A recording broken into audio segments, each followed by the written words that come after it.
కడిగిన పాదము బ్రహ్మము తానేని పాదము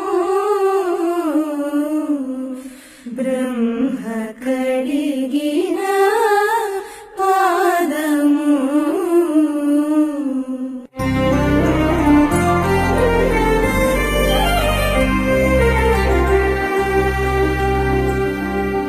కామిని పాపము కడిగిన పాదము పాము తల నిడిన పాదము ప్రేమకు శ్రీసతి పిసికెడి పాదము ప్రేమకు శ్రీసతి పిసికెడి పాదము ఆవిడి దురగపు పాదము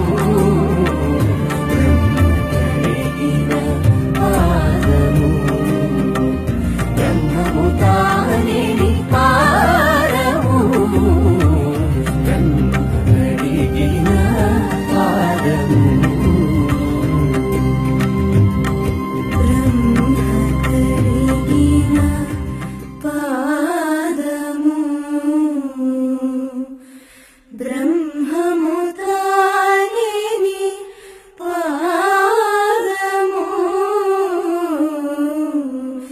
బ్రహ్మ కడిగిన పాదము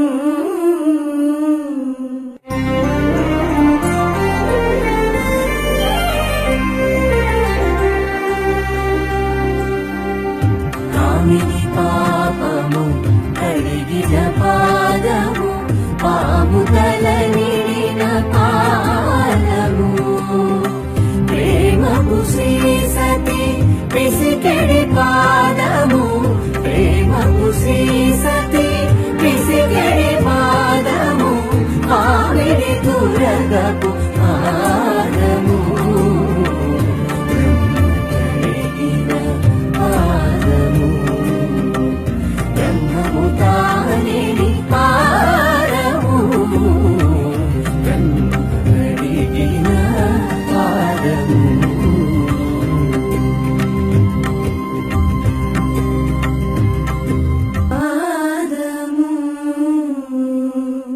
అని చెప్పి ఆయన హృదయంలో ఉన్నది ఆ అయస్కాంతం నాకు ఇక్కడ తీసుకురావడానికి ఆస్కారం ఉంటుంది. చాలా మంచి వ్యక్తి మీ ప్రజాచార్యులు, మరి ఇంత మంచి హెడ్ మాస్టర్ ఈ పాఠశాల ఉండడం, అందుకే ఇలాంటి కార్యక్రమాలు అప్డేట్ అవుతుందని చెప్పి పూర్తిగా నేను విశ్వసిస్తున్నాను. మరియు ఇక్కడ చూసినట్లయితే ఇది ఇద్దరికి వర్తిస్తుంది, ఇక్కడ తల్లిదండ్రులకు విద్యార్థులకు. వాస్తవాన్ని నిజంగానే చూస్తున్నా కదా, మీరు స్వయంగా దేవతలే పిల్లల మీద ఉండదు ఉన్నది. ఇప్పుడు చూస్తున్నట్లయితే లైవ్ గాడ్స్ అన్నట్టు. కాబట్టి ఇంత చక్కటి కార్యక్రమంలో ఇక ఆత్మ పరిశీలన చేసుకోవాల్సిన అవసరం కూడా ఉంటుంది. మరి ఎందుకంటే ఇంత మంచి కార్యక్రమంలో విద్యార్థులు పాద పూజలో పాల్గొనడం మరియు దీనికి స్వీకరించడానికి మన యొక్క యాక్టివిటీస్, మన యొక్క గొప్పతనం, మనం చేసే కార్యక్రమాలు ఏ విధంగా ఉన్నదని కూడా ఆత్మ పరిశీలన చేసుకోవాల్సిన అవసరం ఇక్కడ తల్లిదండ్రులు కూడా ఉంటుంది. ఇంత మంచి చక్కటి క్రాలు ఇది this is the indications of the moral values. ఒక నైతిక విలువలు ఉండాలి, మంచి క్రమశిక్షణ ఉండాలి. అంటే క్రమశిక్షణ నైతిక విలువలు ఉంటే చదువు అనేది వచ్చేస్తుంది.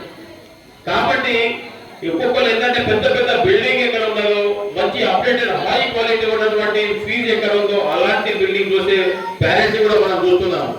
కానీ మీలాంటి వాళ్ళు బిల్డింగ్ అనేది ఇంపార్టెంట్ కాదు, మంచి హృదయము మంచి సంస్కారం ఉన్నటువంటి ఉపాధ్యాయులు ఎక్కడ ఉన్నారు అని చూసి ఇక్కడ అడ్మిషన్ పొందినటువంటి విద్యార్థి పోషకులందరికీ కూడా ఈ సందర్భంగా ధన్యవాదాలు తెలియజేస్తున్నాను. వాస్తవానికి నవేడేస్ ఇప్పుడు కావాల్సి ఏంటంటే మనిషికి ఆత్మతృప్తి. ఆత్మతృప్తి ఉండాలంటే సంస్కారం ఉండాలి.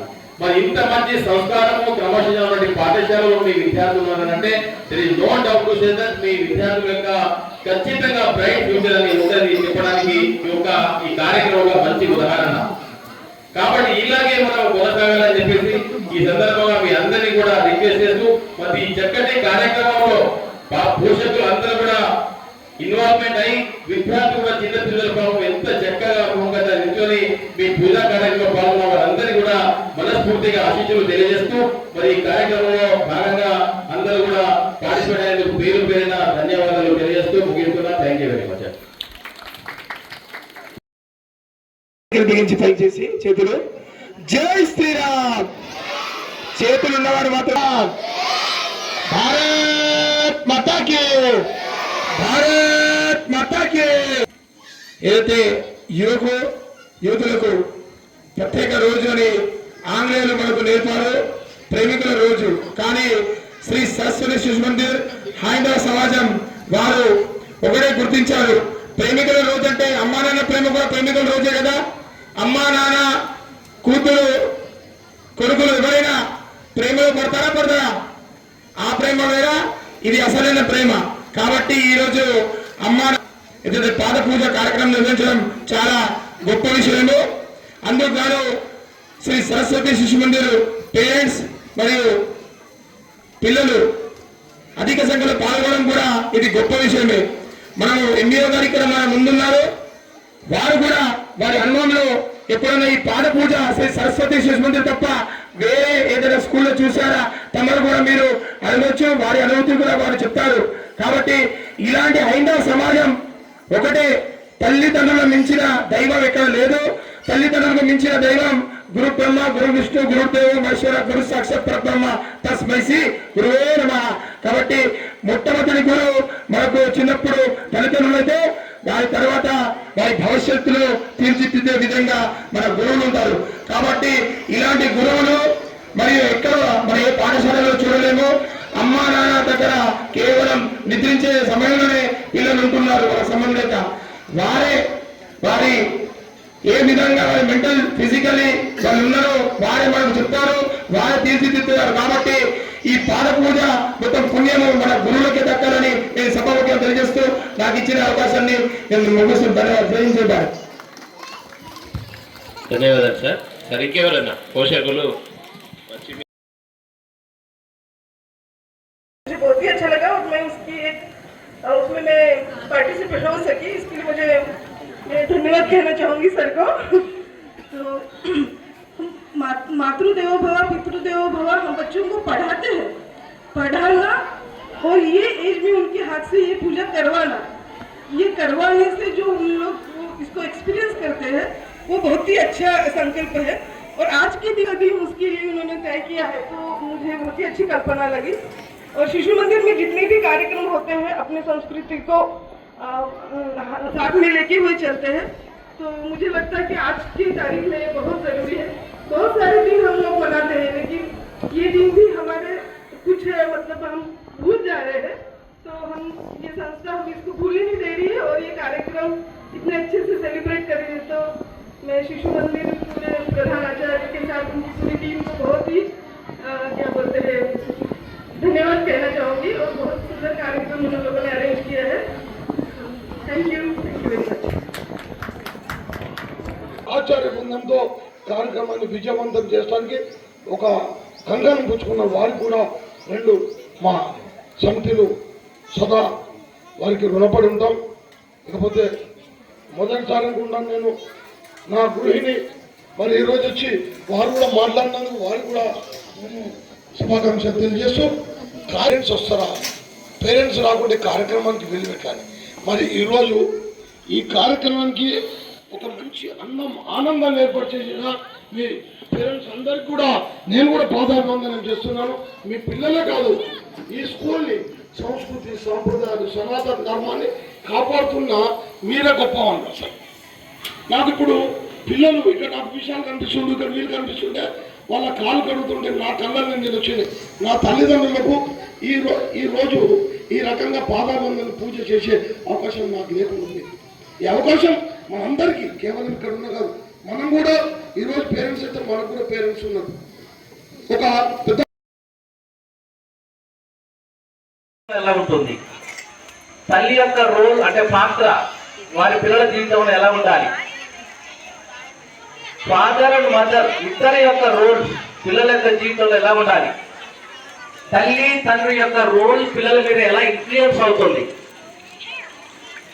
ఒకవేళ తల్లిదండ్రుల యొక్క పాత్ర విద్యార్థులు సరైన రీతిగా కనిపించకపోతే పిల్లల యొక్క లైఫ్ స్టైల్ ఎలా ఉంటుంది ఒకసారి మనం గమనించాలి. తల్లి ముఖ్యంగా తమ పిల్లల యొక్క విషయంలో ఏ రకమైనటువంటి సూచనలు సలహాలు తమ పిల్లలకి ఇస్తుందో ప్రతినిత్యం చెక్ చేసుకోవాలి. తల్లిలో ఉన్నటువంటి మొట్టమొదటి ఉన్నతమైన నోబుల్ క్యారెక్టర్ ఏంటంటే తమ పిల్లలని సరైన రీతిగా పెంచటం. అదే మనం మన తల్లిదండ్రులకు కూడా ఇస్తున్నామా లేదా అని ఒక్కసారి మాత్రం చెక్ చేసుకోవాలి. మరి మన పిల్లల దగ్గర నుంచి పాదపూజ చేయించుకుంటున్నాం, అంతా బాగుంది, వాళ్ళు మనకు గౌరవం ఇవ్వాలి, వాళ్ళు మనకు ప్రేమించాలి అని అనుకుంటున్నాం కదా. సో అదే మనం మన తల్లిదండ్రులకు కూడా ఇస్తున్నామా లేదా, అట్లీస్ట్ వారానికి ఒకటి రెండు సార్లు వాళ్ళకి అట్లీస్ట్ కాల్ చేయడము, వాళ్ళు బాగున్నారా లేదా అని కనుక్కోవడము, వాళ్ళకి కావాల్సినవి ఏంటో సమకూర్చడము. మనం మన పిల్లల్ని ఎంత బాగా చూసుకుంటున్నామో మనం మన తల్లిదండ్రులను కూడా అంతే బాగా చూసుకోవాలని కోరుకుంటున్నాను. నమస్కారం.